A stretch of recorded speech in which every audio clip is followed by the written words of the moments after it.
The Lost Girl in the Rain. It was a cold and rainy evening. The wind howled through the empty streets. Most people stayed inside. But one man, Eli, was walking home from the local supply shop, carrying a small bag of food in his hand. His boots splashed through puddles. His coat was soaked. He just wanted to get home.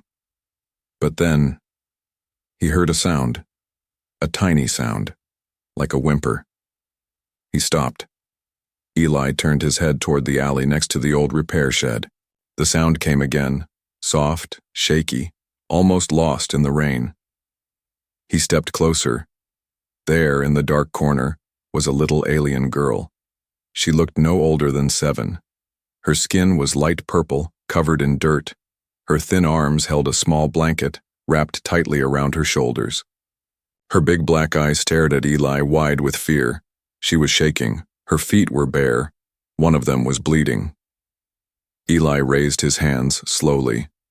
"Hey, it's okay," he said softly. The girl didn't speak. She backed away, hitting the wall behind her. "I won't hurt you," he said again. His voice was calm, gentle. He opened the paper bag he was holding, pulled out a protein bar and held it toward her. The girl blinked. Her nose twitched. Slowly, she stepped forward. She snatched the bar from his hand and began to eat like she hadn't eaten in days. Rain poured down on both of them. Eli looked around. No one else was there. "Where's your family?" he asked. She looked at him, then down.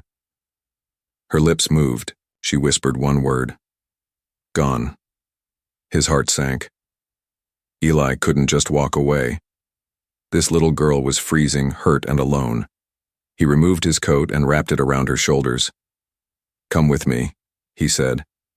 "It's warm at my place." She didn't speak, but when he turned and walked away, she followed. Eli's house was small and quiet. He lived alone. He dried the girl with a towel and gave her clean clothes, old but warm. She sat near the heater, still shaking a little. Her eyes looked around the room like she didn't trust it yet. He gave her soup. She ate every drop. Then, he gave her a soft pillow and blanket. She lay on the couch but didn't sleep. Eli sat nearby, not saying much. Midnight came. The rain outside didn't stop. Suddenly, the girl got up. She walked over and touched Eli's hand. He looked at her. She didn't say a word. But then she climbed onto the couch beside him. She leaned against his arm, curled up like a kitten. Her eyes closed slowly. She fell asleep. He stayed still. He didn't want to scare her. She held his hand tightly, even in sleep. The next morning, the rain had stopped. Birds chirped quietly. Eli woke up and looked beside him. The girl was gone. His heart raced. He checked every room. The door was slightly open. She had left. "Wait!" he shouted and ran outside. But there was no one in sight. No footprints, no trail. Only silence. She had vanished like a ghost. That whole day, Eli felt strange. He tried to work, but his mind kept going back to her face, her bleeding feet, her broken voice. That night, he went to a nearby shop to ask questions. "Have you seen a little alien girl?" he asked. The shopkeeper shook his head.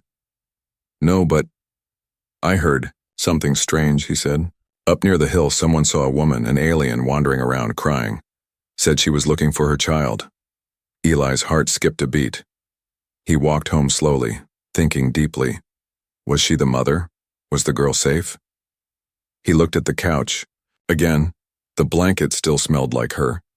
That night, he couldn't sleep. Rain began again outside, tapping against the windows. Eli stood by the door, hoping maybe she would return.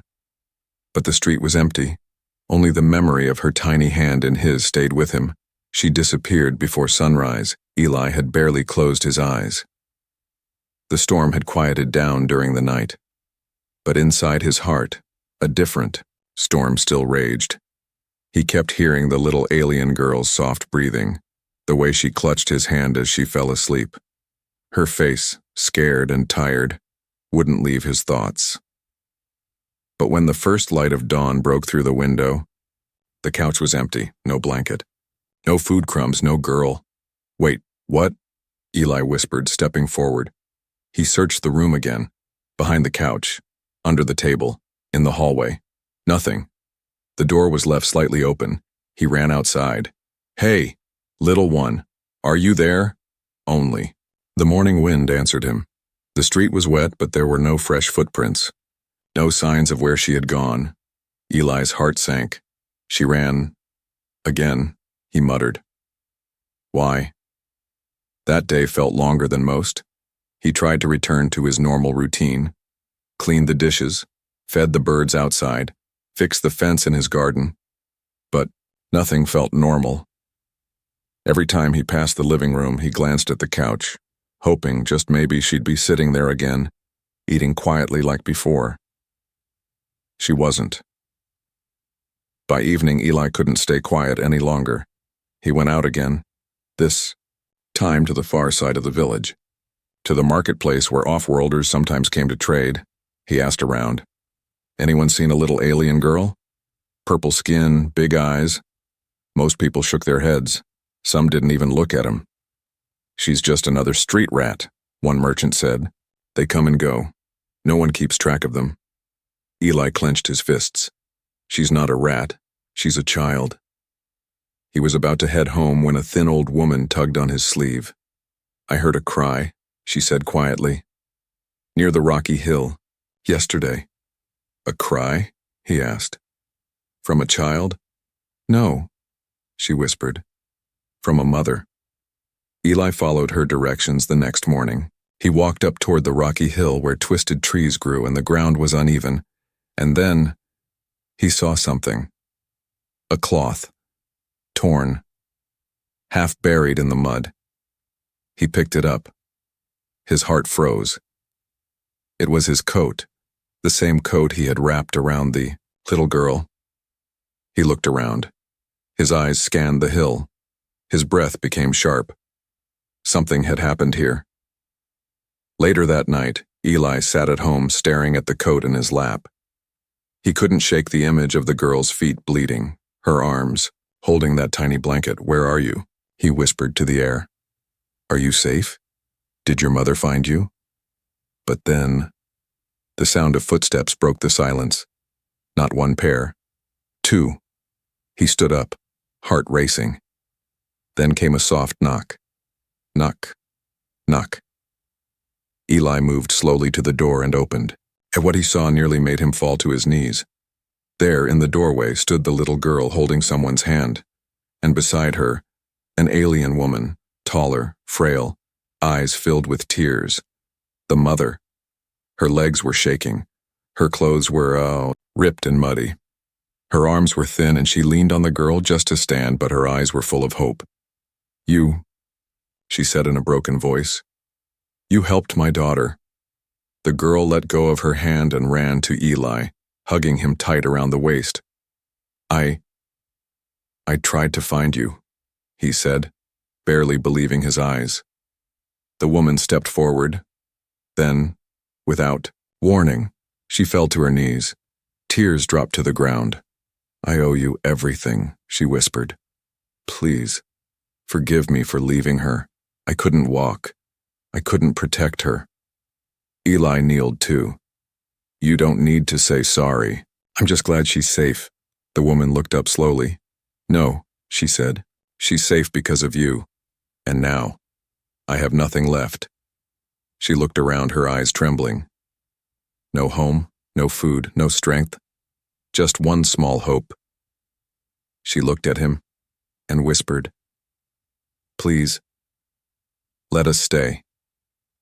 A knock on the QSA door. The storm had passed. The stars were out. Eli made space on the couch again. The little alien girl curled up under a thick blanket, warm at last. She was no longer shivering. Her head rested on the pillow, and for the first time, she smiled in her sleep. But Eli couldn't sleep. Not yet. He glanced across the room where her mother lay, on a soft mat near the fire.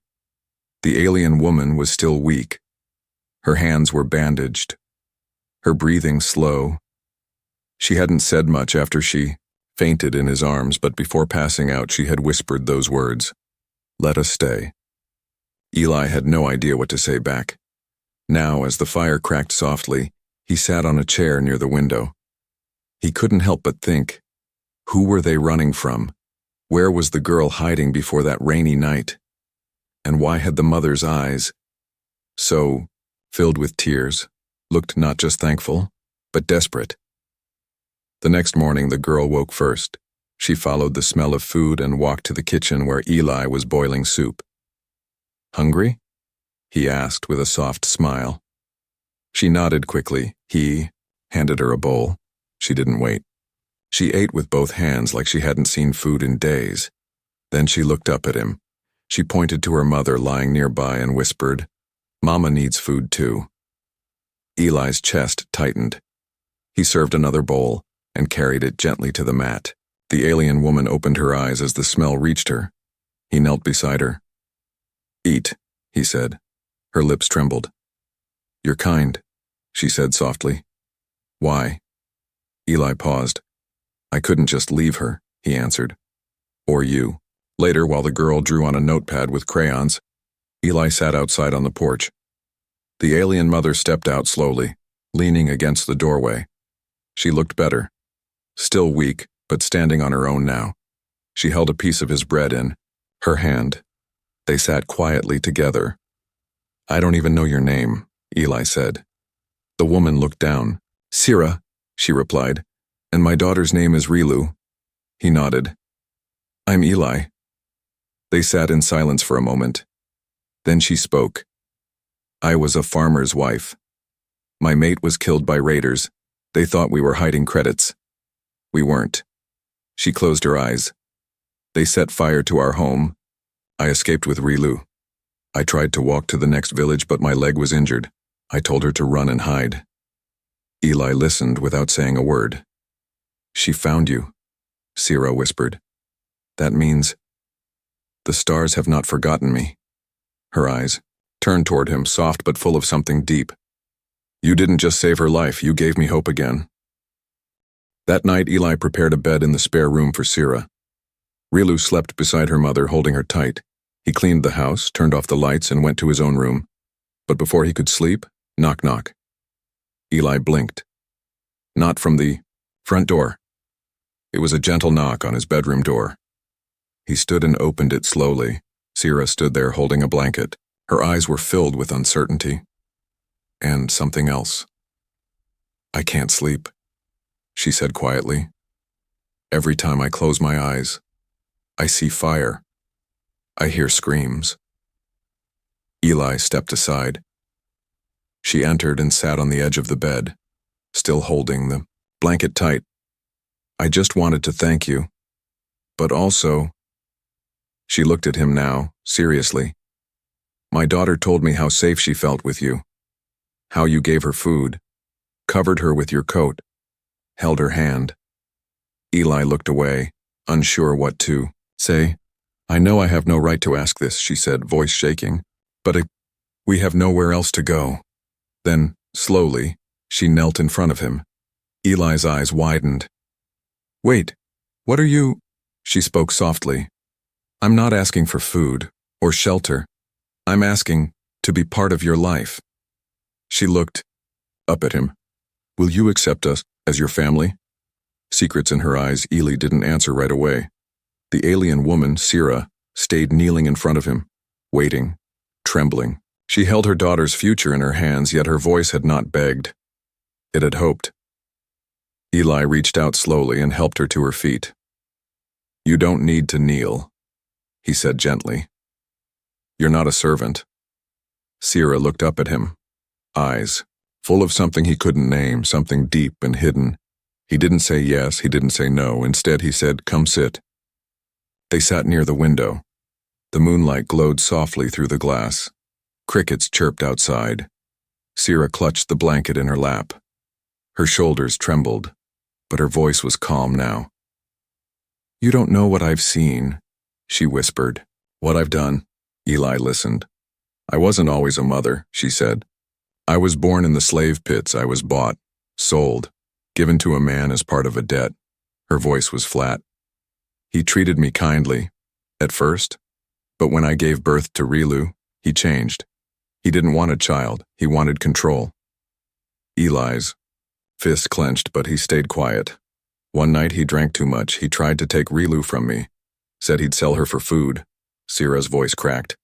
I fought back. She looked away. He died that night. Eli stared at her, not with fear, but sorrow. You protected your child, he said. I became a criminal, she replied coldly. They burned our home. I was hunted. Every night since then, I've waited for someone to betray me, to hurt her. But then she met you. Her eyes turned to his. She told me how you looked at her, not like trash, not like a thing. She said, Mama, he gave me soup and didn't ask for anything back. Sierra smiled for the first time. You gave her more than food. You gave her respect. That's something we haven't felt in years. Eli's throat felt tight. He had only done what any decent man should. But to them, it was everything. You don't have to be my wife, he said quietly. You don't owe me anything. She looked confused. Then why do you still help us? Because someone should have helped you long ago, he said. There was a silence between them. Then Sierra did something unexpected. She took his hand and gently placed it on her cheek. I don't want your pity, Eli. I want peace. I want someone who sees me as more than what I've been through. Eli didn't pull his hand away. He simply whispered, Then stay, as long as you want. The next morning, Rilu danced around the garden. She had made a flower crown and placed it on Eli's head, giggling. Sierra stood nearby, watching. There was a calmness in her now, but Eli noticed something in her eyes again. A shadow, like she was still waiting for something bad to happen. Later, while Eli worked in his small tool shed, Sierra entered quietly. She held a small black square in her hand. What's that? He asked. My last secret, she said. She handed it to him. It was a hologram disc. When he turned it on, an image flickered to life, showing Sierra in chains, kneeling in a dark cell. A voice spoke in a cold alien language. The words translated, marked, for return. Not allowed to live free. Property of the syndicate. Eli stared. They're still looking for you? He whispered. She nodded. If they find me, they'll take Rilu. They'll punish you. Eli took a breath. Then he crushed the device with one swift stomp. Sierra gasped. He looked at her. No one owns you anymore, he said. Not while I'm breathing. Tears formed in her eyes. But this time, they were tears of release. The villagers. Judgment. The village had always been quiet. People minded their own business. They nodded politely in the market, but they also watched and whispered. At first, no one noticed Eli's visitors. The little alien girl stayed close to the house. Her mother, Sierra, rarely stepped outside. But one afternoon changed everything. Itu began with laughter. Rilu was chasing butterflies in Eli's front yard. Her soft giggles echoed in the wind like music. A passing farmer stopped and stared. His eyes narrowed. A few minutes later, 3 more villagers stood by the fence. Silent. Staring. Rilu stopped laughing. She walked back inside. When Eli stepped out, they didn't speak. They just looked at him like he'd done something terrible. That night, a rock hit his door. Then another. When he opened it, no one was there. Only the wind. But scrawled on the wooden step was a message. Not our kind. The next morning, Eli went into the village to buy food. The shopkeeper avoided his eyes. I heard you've taken in off-worlders, the man said. They're just a mother and child, Eli replied calmly. They're trouble, the shopkeeper muttered. You bring shame to the village. Eli placed the coins on the table without another word. As he turned to leave, he heard someone whisper, He's sleeping with a thing. Back home, Eli tried to stay calm. He didn't want to scare Sierra or Rilu, but they already knew. Rilu sat in the corner holding her drawing pad with a sad face sketched in red. Sierra looked out the window like she was preparing for a fight. "I told you this would happen," she said softly. Eli nodded. "Let them talk." "No," she said, shaking her head. "They don't just talk, they act." That night, it wasn't a rock. It was fire. Someone lit a torch and threw it at Eli's porch. Flames caught on the old wood. He grabbed a bucket and ran outside, dousing it before it could spread. He turned, heart pounding, and saw 3 figures running into the trees. Sierra stood in the doorway, Rilu behind her, both frozen. Sierra whispered, "They'll never accept us." Eli clenched his jaw. "Then we leave." By sunrise, Eli had packed a small bag. He grabbed dry food, blankets, and an old solar lamp. He led Sierra and Rilu to a hidden cabin deep in the forest, his late grandfather's place. The path was hard, the wind colder, but the cabin stood strong between the trees, safe and forgotten. "This was where I went to hide as a kid," Eli said. "No one will find you here."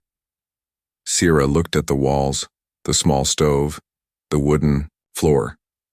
"It's peaceful," she whispered. Over the next few days, life became quiet again. Eli fixed the roof. Sierra cleaned the rooms. Rilu painted stars on the windows. They cooked together. They shared stories. At night, they sat by the fire like a real family. But inside Sierra, something had shifted. One evening, as Eli was brushing dust off an old photo, Sierra sat beside him. "I always thought I was cursed," she said softly. "Every home I entered burned." Eli looked at her. "This one won't." She turned to him slowly. "Why do you keep risking yourself for us?" "Because," he said, "you're worth it." Sierra blinked. "No one's ever said that to me." Her hand touched his. "If you ever decide to make this permanent, I wouldn't say no." Eli smiled faintly. "Then maybe we're not hiding anymore. Maybe we're starting something new." Outside, Rilu stood under the stars, whispering to the sky, "Thank you for sending him Mama's stars." A place called Safet had been 5 days since they left the village. The forest was quiet. The cabin stood peacefully between tall trees, surrounded by nature and silence. There were no footsteps in the dirt, no hateful words, no fire, only birdsong and the smell of fresh leaves. Eli chopped wood in the morning. Rilu gathered flowers near the stream. Sierra washed clothes in a metal basin, her hands finally calm. For the first time in years, the alien mother wasn't looking over her shoulder. She could breathe. One afternoon, Eli fixed a broken step outside the cabin. Rilu sat nearby, brushing, a doll's hair made from twigs and soft cloth. Sierra walked over with 2 cups of tea. She handed one to Eli and sat on the step beside him. She wore one of his shirts now, tied at the waist, her scars half faded. "You've changed her," Sierra said softly. Eli looked at her. "Rilu?" "Yes," she nodded. "She laughs now. She sleeps through the night. She doesn't jump when she hears footsteps." Sierra took a deep breath. "And so have I." Later that evening, they all sat together at a wooden table. The meal was simple, vegetable stew and roasted roots, but Rilu clapped her hands with joy like it was a feast. She made a crown of flowers and placed it on Eli's head. "You are now the forest king," she giggled. Eli laughed. "Does that make you the princess?" Rilu nodded proudly. "And Mama is the queen." Sierra blushed and looked down. Eli didn't speak, but his heart felt warm in a way he hadn't known before. That night, after Rilu had fallen asleep, Sierra stepped out into the moonlight. She stood alone, staring at the stars. Her long hair moved gently in the breeze. Eli joined her. For a while, they didn't say anything, just stood side by side under the glowing sky. Then Sierra whispered, "Do you believe places can hold memories?" Eli nodded. "I do." She looked up. "Then I want this place to remember us, not as broken, not as runaways, but as something whole." He looked at her face, so strong, so soft, and said, "Then let's make it our home." The next day, they started building something new. A small garden near the cabin, a wooden swing for Rilu. Eli began to teach Sira how to repair the tools, and Sira taught him how to make her people's herbal teas. One night, while watching the fire crackle, Sira leaned her head on Eli's shoulder. "I'm not afraid anymore," she said. He smiled. "Good," she whispered. "Do you know what Rilu told me last night?" "What?" she said. "I want him to be my real papa." Eli's chest tightened. "And what did you say?" he asked softly. Sira looked into his eyes. "I said, then maybe I do too." They didn't kiss, they didn't rush. They just held each other's hands under the firelight, quiet, steady, and real, but far beyond the forest. Someone was watching. In a dark ship hovering in the clouds, above, a silent signal blinked. Target confirmed, a voice crackled from the shadows. "She still lives, and the child is with her." The proposal under starlight. The wind carried the scent of pine through the forest.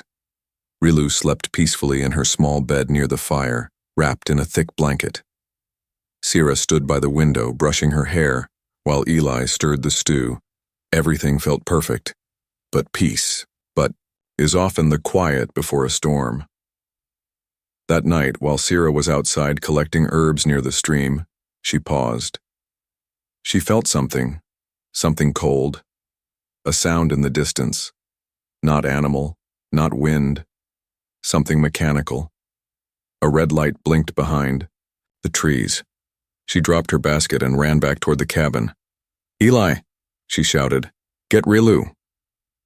Eli rushed to the door just as two black-cloaked strangers stepped from the shadows.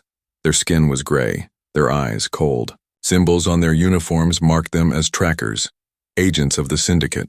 One of them raised a scanner. "Subject located," the voice said. Sira stepped between them and the door. "You'll take her over my dead body." "Accepted." One of them replied coldly. They moved forward. Eli didn't think, he acted. He picked up a rusted shovel and stood next to Sira. "You want to take her? You'll have to get through me, too." The tracker smirked. "You're human. You don't belong in this." Eli's voice was calm. "That's funny. I thought being human meant protecting what's right." Then came the fight. It was rough. Fast Eli slammed one attacker with the shovel. Sira grabbed a burning log from the fire and struck the second. The men fought back, but the years of running, surviving, and protecting had made Sira fierce, and Eli wasn't giving up anything. Not his home, not the child, not her. The attackers fell unconscious at last. Bruised and breathing hard, Eli and Sira dragged the bodies into the shed and locked the door. "Will they come back?" Eli asked. "Yes," Sira said, her voice shaking. "And with more." Eli looked at her, blood on her lip, her eyes full of fire, and made a decision. "Then let's stop running." That night, Sira sat on the porch alone, her hands trembling. She had thought she lost everything again. But Eli had stood by her, fought for her, almost died for her. She looked up at the stars and whispered a silent thank you to the universe. Then, she heard footsteps behind her. Eli stood there, holding a tiny ring he'd carved from a piece of wood. "I don't have much," he said, "but I have this cabin, I have Rilu's laughter, and I have you." Sira's eyes widened. "I don't care who you were," Eli continued. "I care who you are now, and I'd be proud to call you my wife." Sira stared at the ring. Then, at Eli, tears fell, but they were happy tears. She held out her hand. "You just gave me a future."